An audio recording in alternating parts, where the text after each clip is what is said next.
जटाधरं पार्वती वामभागं सदाशिवं रुद्रमनन्तरूपं चिदम्बरेशं हृदि भावयामि।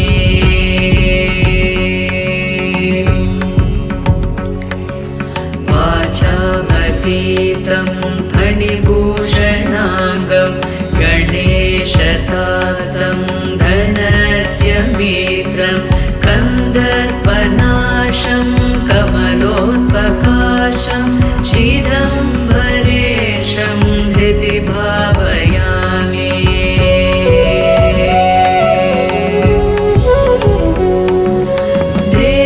देवादिदेवं जगदेकनाथं देवेशवन्द्यं शशिकाण्डचूडं गौरीसमेतं कृतवेङ्कटक्षं चिदम्बरेशं हृदि भावयामि।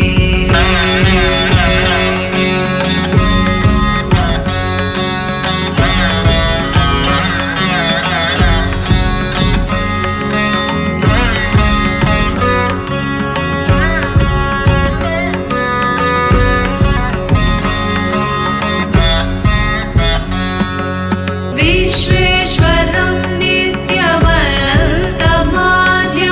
त्रिलोचनं चन्द्रकलावतंसं पतिं पशूनां हृदि सन्निविष्टं चिदम्बरेशं हृदि भावयामि।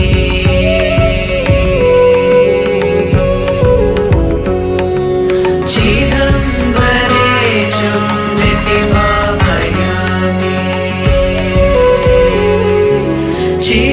चिदम्बरेशं हृदि भावयामि।